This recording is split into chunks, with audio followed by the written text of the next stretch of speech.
प्यारे बच्चों, जैसा कि आपको पता है, हम अपने भाषा से पाठ 8 दादाजी के जो व्याकरण संबंधित प्रश्न थे, जो भाषा से के अंतर्गत आते हैं, इसका आज हम दूसरा प्रश्न करेंगे। तो शुरू करते हैं। दूसरा, इन शब्दों की विपरीतार्थी शब्द लिखो। विपरीतार्थी शब्द का अर्थ आपको पता ही है, विपरीत अर्थ वाले शब्द, या फिर हम विलोम शब्द भी कहते हैं, या आम भाषा में कहते हैं उल्टे अर्थ वाले शब्द। तो लिखते हैं, आज शुरुआत करते हैं भाषा से।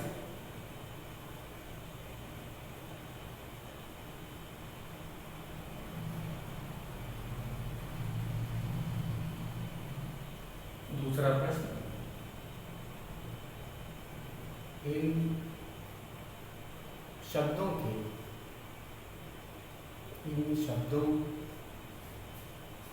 के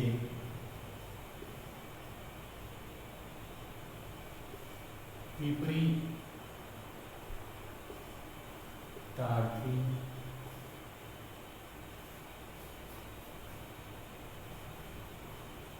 शब्द लिखो।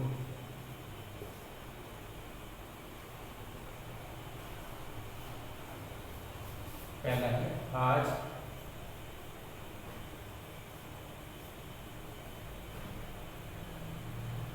चतुर,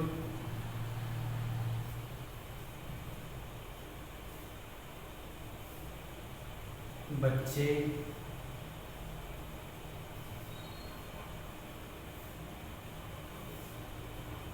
नरम,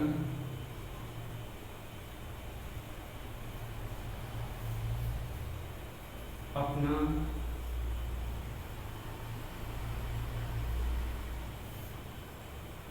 खुशी।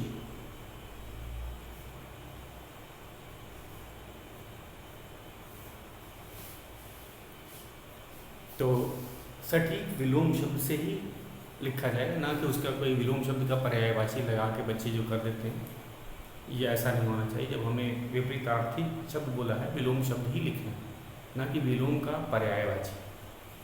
तो आज का होता है कल, आज का कल, चतुर का मूर्ख,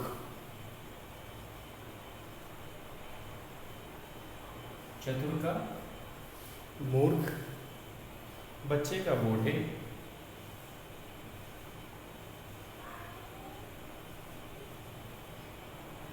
बच्चे का बूढ़े, ढ है ढ, ढक्कन वाला, बूढ़े, नरम का कठोर,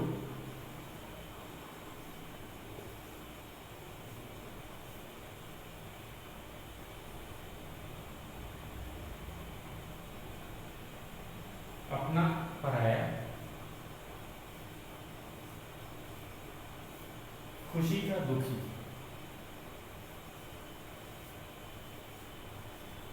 खुशी का दुखी।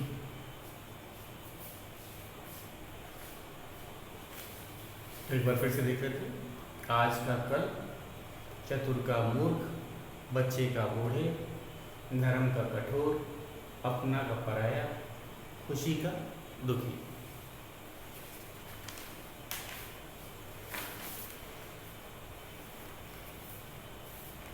अब अगला प्रश्न है, इसका दूसरा जो है, असल में तीसरा होना चाहिए, बुक में गलत छपा है, तो हम इसको तीसरा ही लिखते हैं। भाषा से का तीसरा,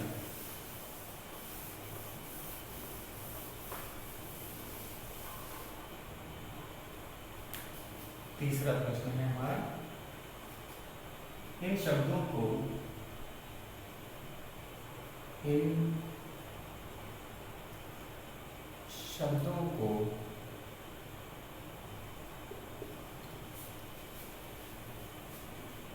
सही शीर्षक के नीचे लिखो। तो सही शीर्षक के नीचे, शीर्षक के नीचे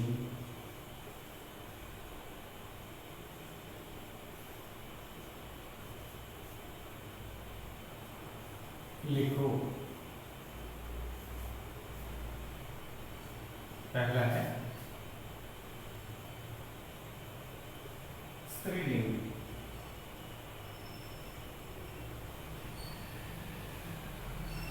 दूसरा है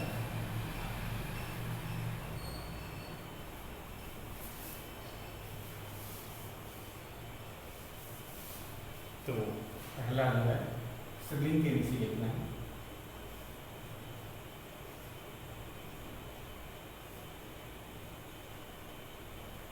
पुल्लिंग के नीचे पुल्लिंग शब्दों को हम लिखेंगे।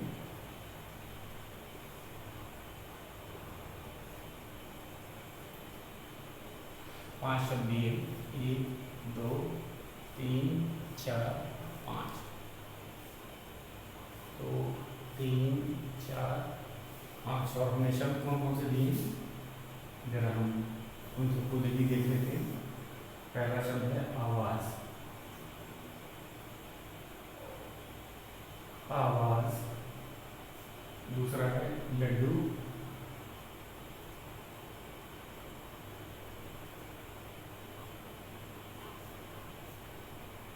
हथेली।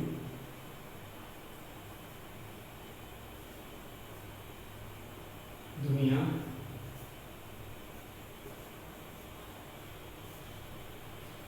मेला।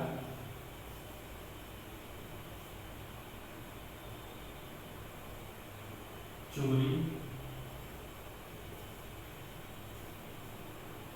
कूड़ा। चोटी।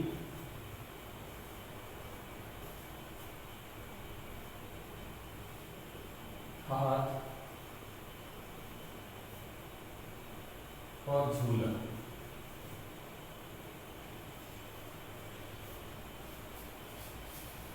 तो इन शब्दों की कैसी पहचान की जाती है बच्चों स्त्रीलिंग और पुल्लिंग में, इसका वाक्य में अगर आप प्रयोग करोगे तो एक अच्छा अंदाजा मिल जाता है। जैसे कि आवाज़, क्या आपको आवाज़ आई? हम कभी ये नहीं बोलते आवाज़ आया।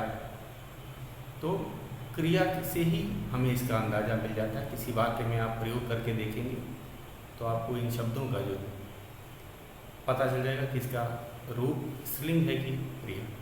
जैसे बहुत ज़ोर से आवाज़ आई, हम ये नहीं बोलेंगे बहुत ज़ोर से आवाज़ आया, तो आई स्त्रीलिंग के लिए होता है, तो आवाज़ जो है वो स्त्रीलिंग होगा। हाथ कट गया, हाथ कट गई नहीं बोलते हैं, तो हाथ पुल्लिंग है। मेला लगा, शहर में मेला लगा, हम ये नहीं बोलेंगे शहर में मेला लगी। तो इससे इसी तरह हम, ये बहुत आसान तरीका है, क्रिया के रूप से ही हम लोग को पता चल जाता है कि ये स्त्रीलिंग है या पुल्लिंग। तो शुरू करते हैं इसको। पहले हम स्त्रीलिंग जो शब्द हैं इसमें से आए हैं उनको छांट करके लिखते हैं। तो स्त्रीलिंग शब्द में पहले लिखेंगे चोटी। चोटी स्त्रीलिंग शब्द है। चोरी।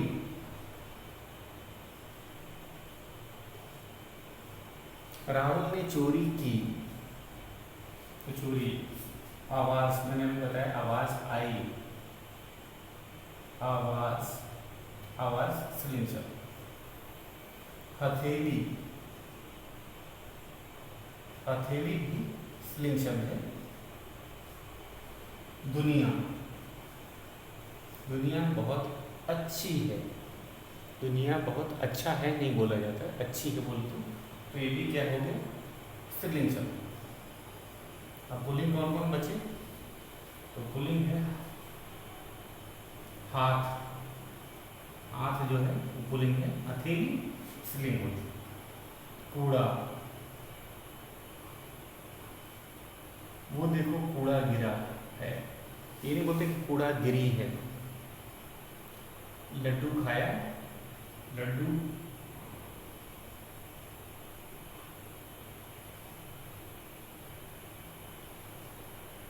लड्डू मीठा होता है। मेला लगा, मेला भी पुल्लिंग शब्द। झूला, फूला जो है ये भी पुल्लिंग शब्द।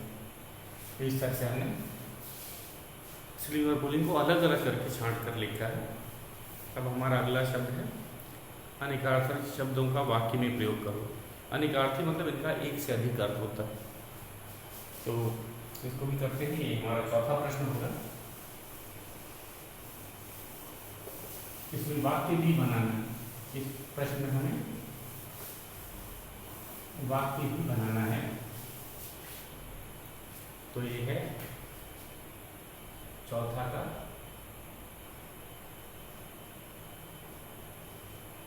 अनेकार्थी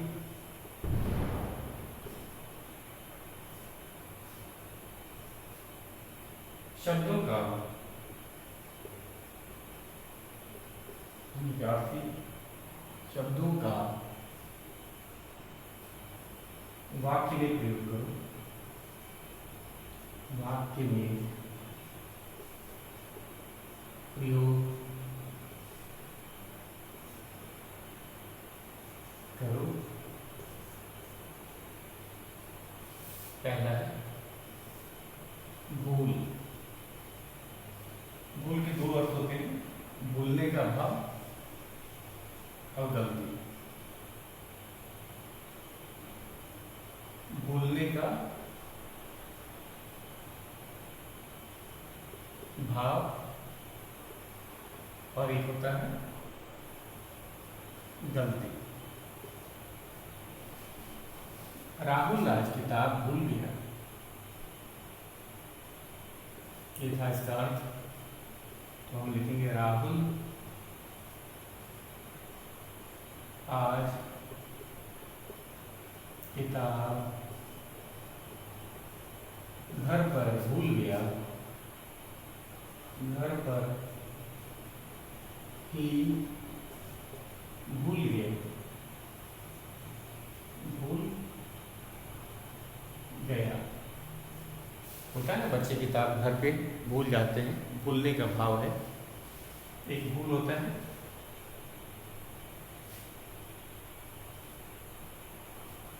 गलती,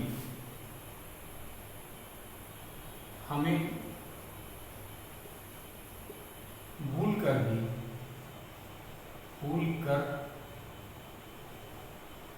भी झूठ नहीं बोलना चाहिए। झूठ नहीं बोलना चाहिए।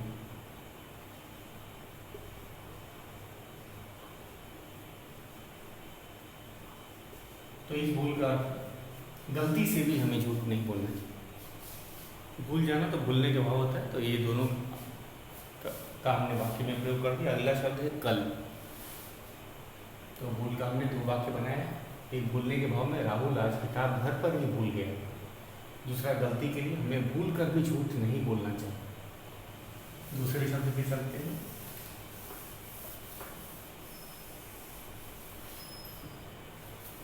कल दो अर्थ होता है। एक है आने वाला दिन,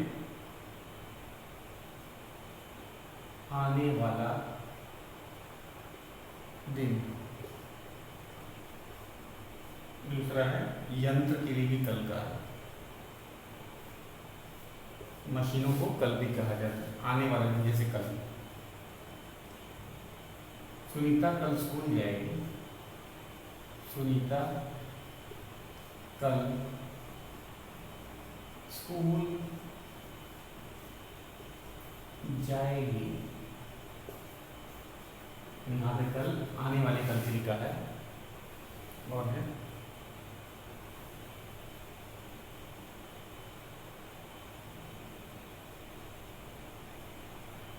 यंत्र के लिए कहते हैं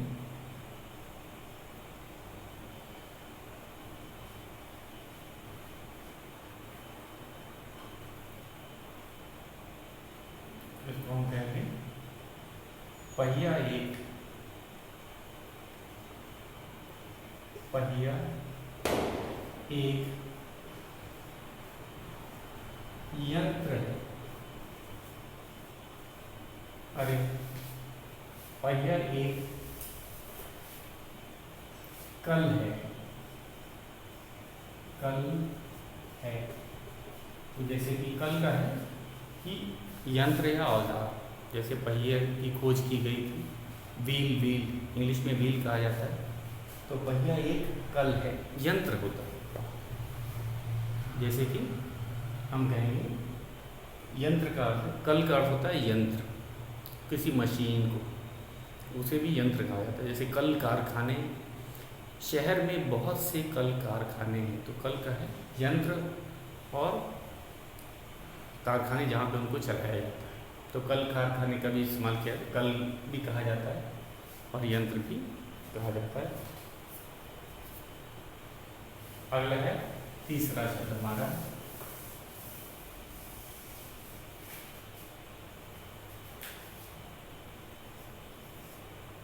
चोटी।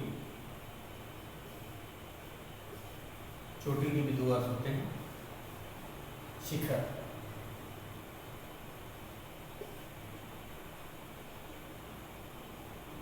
और दूसरा है गुथे हुए बाल। गुथे हुए बाल,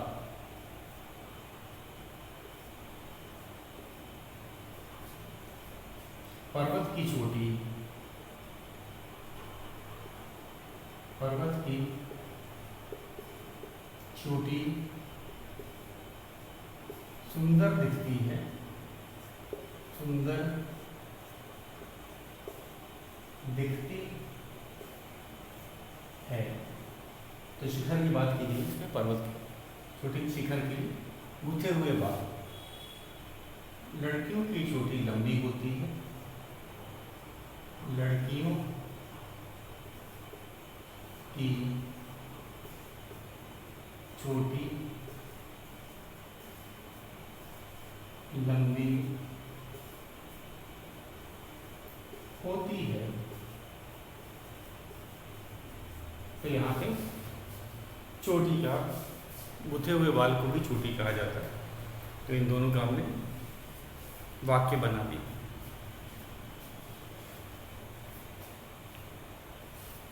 तो इसी के साथ ही हमारा, हम कहेंगे भाषा से के अंतर्गत जो 4 प्रश्न थे हमने पूरा कर लिया है।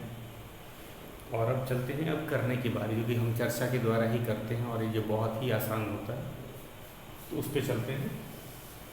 भाषा से हमारा पूरा हो गया है। अब अंतिम प्रश्न है, अब करने की बारी। अब करने की बारी।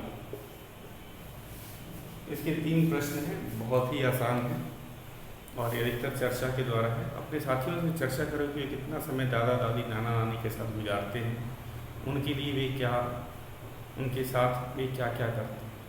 तो जैसा कि ऑनलाइन कक्षा में बच्चों ने बताया कि बहुत से बच्चे, अधिकतर तो वे अब छुट्टियों में ही नाना नानी या दादा दादी के पास जाते हैं, लेकिन कुछ बच्चे हैं जो अपने दादा दादी के साथ ही रहते हैं। तो उन्होंने बताया कि वे उनसे कहानी सुनते हैं, कुछ बच्चों ने बताया कि वो उनकी सेवा करते हैं, कुछ उनको दवाई और खाना पानी भी देते हैं। तो ये बहुत अच्छी बात है। तो इन्हें ज़्यादा से ज़्यादा समय उनके साथ बिताना चाहिए। दूसरा, इस कविता में कितनी सच्चाई है, इस विषय पर कक्षा में अपने परिवार को आधार मानकर बातचीत करो। तो ये कहानी, इस कविता में सच्चाई है, क्योंकि अब देखा गया है कि बुजुर्ग लोग अकेलेपन के शिकार हो रहे हैं, क्योंकि अभी माता पिता के पास समय नहीं है और बच्चे भी खाली समय में मोबाइल देखते हैं, मोबाइल पर ऑनलाइन गेम्स खेलते हैं और टीवी ज़्यादा देखते हैं। तो इस कारण वे दादा दादी या नाना नानी को समय नहीं दे पाते, तो इस कारण से वे अकेलेपन के शिकार हो रहे हैं। इसी कारण से हम कहेंगे कवि को ये कविता लिखनी पड़ी बच्चों को प्रेरित करने के लिए। तो ये सच्चाई है, इसमें हम ये नहीं कह सकते कि इसमें सच्चाई नहीं है। मेरे दादाजी विषय पर एक अनुच्छेद लिखो। तो ये अनुच्छेद लेखन हम इसे करेंगे, कक्षा में ही करेंगे। तो ये होगा एक छोटा सा अनुच्छेद, इसमें हम 10-12 वाक्य में अपने दादाजी पे बच्चे लिखेंगे कि वे किस तरह समय गुजारते हैं अपने दादाजी के साथ और उन्हें क्या सीखने को मिलता है। तो ये था अब करने की बारी, और अधिकतर चर्चा के ही द्वारा किया जाता है। तो आज के लिए बच्चों बस इतना ही।